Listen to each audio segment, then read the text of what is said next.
I guess they're all turning sideways today. Huh, I guess that's So, sideways, so I'll try to explain it to you. That was the application that once you press, it would bring you to this page. It's kind of hard to see it sideways. I'm very sorry about that. But basically, there's going to be only 2 entries. We're going to put our first entry is the amount of time in minutes. In this case, we use 2 hours, 120 minutes. Next step would be to go ahead and insert the amount it costs to put 2 hours. Our intention, as we said, is to do this automatically through the use of the GPS location services, but as of right now, we're not that far into our design yet that we weren't able to do that. What this message says is thank you for paying for parking, you're almost complete, and the next step, if you confirm it, would just be saved. So once you see that, you press save, and it would display your confirmation page. This means that you're paid, you're ready to go. It displays your amount of time, your payment, the date, the time, all that, and it also gives you an image, which you really don't need, but it's there. Now this is going to be what you're going to see on the Raspberry Pi.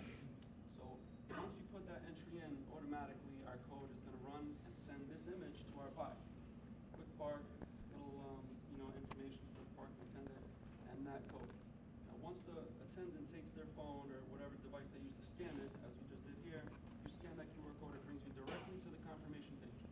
So we're trying to keep it as simple as possible while still maintaining a good functionality, and that's basically the whole process of the project. I guess we can go to the next slide.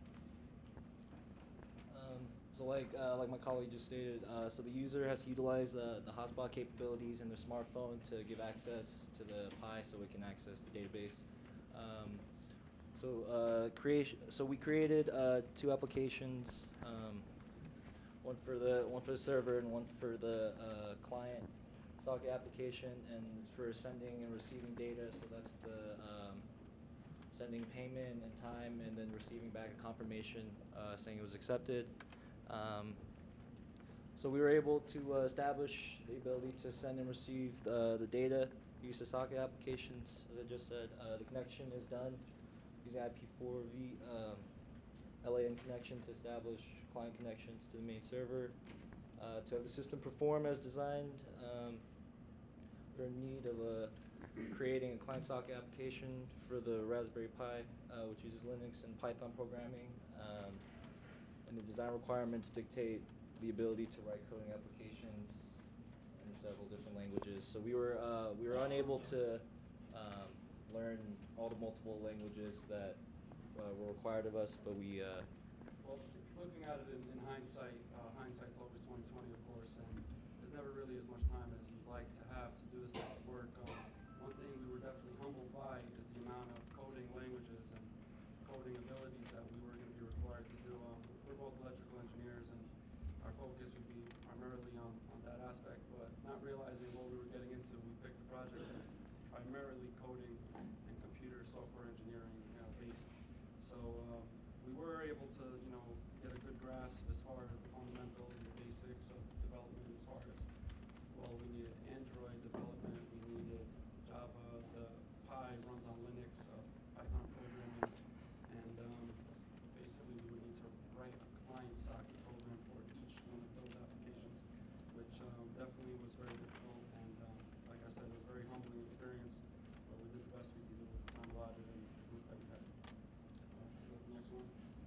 Now, what we're looking at here is pretty much just an idea of what versions, what different type of client sockets, where we are as far as with what stage of the program, what we'd be using.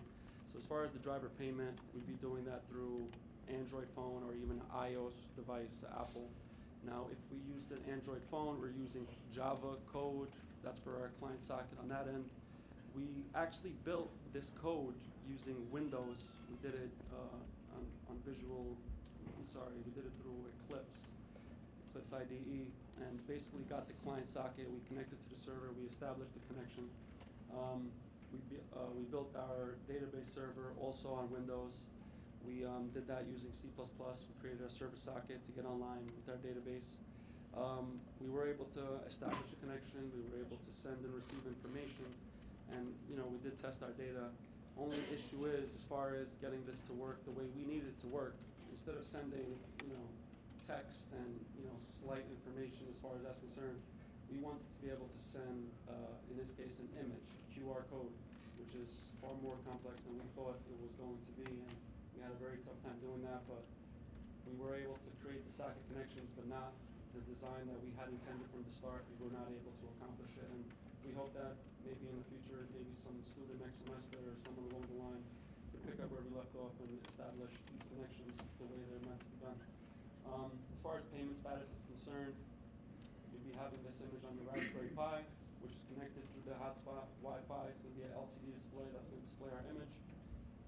Our Windows server is going to be the QR code generator. That's going to be what develops that code and sends it out. It's tested. We had it working as we just displayed in our video. And our Android phone or even iOS device or actual scanner for QR code would be implemented for the parking attendant, and that's how they would go ahead and actually confirm payment and make the confirmation that you're paid. So that's prototype. That's left for future designs, and we hope that maybe we can get to do it, or maybe future capstone students can actually figure that out. All right, so some of the key issues that we came across in our design is that the majority of the design function has not yet been incorporated into the project. Is applications and the capability to acquire vehicle location through GPS location services. Once a location is acquired, the application will be able to pinpoint the street and location, be able to dictate what are the fares and the rates along that street, and accordingly, like what times would they have to pay if they had to pay. In particular, the bulk of the project design requires an extensive knowledge of coding languages and abilities to which we both are slightly under proficient in, so we had a lot of learning to do for this. And due to the need for several coding applications for proper system model flow, there must be knowledge of Java, C++, Python, other languages, etc.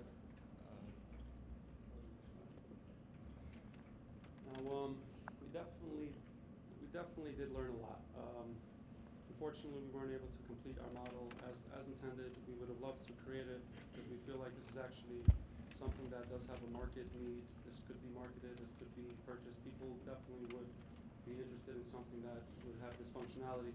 So we were able to go ahead and learn, like I said, the fundamentals and beginning stages of development as far as these applications are concerned. But what we would really need to make this function properly is a full main code that would handle all the subroutines, that would have all the different applications within that main code and run autonomously with each new entry that's entered into our database.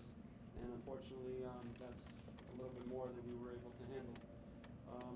Although the modules haven't been completed, there definitely was much time spent on trying to learn these stages. There was a need to create several coding modules independently, but like I said, the main part of the program was to be integrating them all into our main code file, and that's technically where we were, at trouble learning, but we tried our best. Next slide. Okay, to summarize the design, we've learned a lot from this project, and from this experience. It's taught us a lot that with the obstacles we had to overcome, my injury, the size of our group, and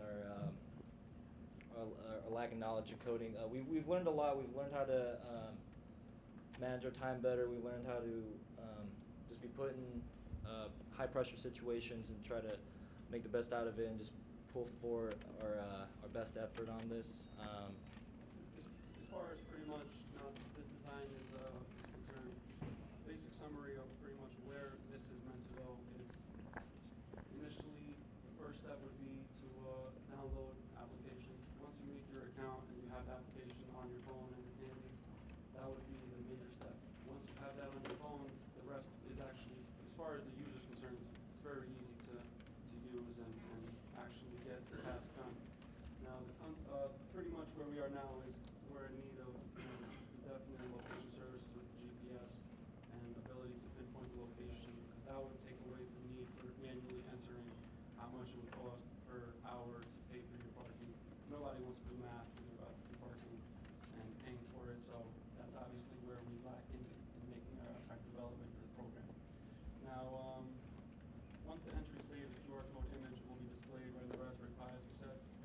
and to confirm payment, the parking attendant would only have to scan that image, take it to the confirmation page. So the functionality of the design is very simple, and we hope that eventually it could be accomplished to make it so. Yeah. So there's a lot still we have left to do for this.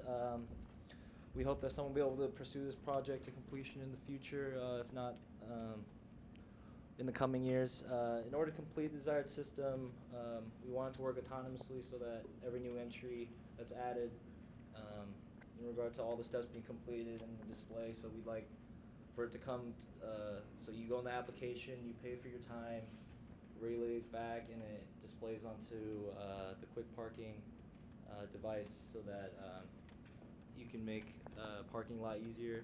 In order to accomplish this, it must be main code which handle all subroutines and actions that are done in one smooth performance. In order for the system to have the system to be able to use location services, we require SRE fees. So we want to be able to know the GPS location so that it could autonomously tell you what the fare is and what times. Now, one thing that would, be needed to do to actually handle that there's a lot of streets in New York City. There's a lot of different rules and regulations. You have to make sure that you're, adequately, informed on exactly what streets have what fees, what time you're not allowed to park, what time you are allowed to park, and we're expecting the device to be able to tell you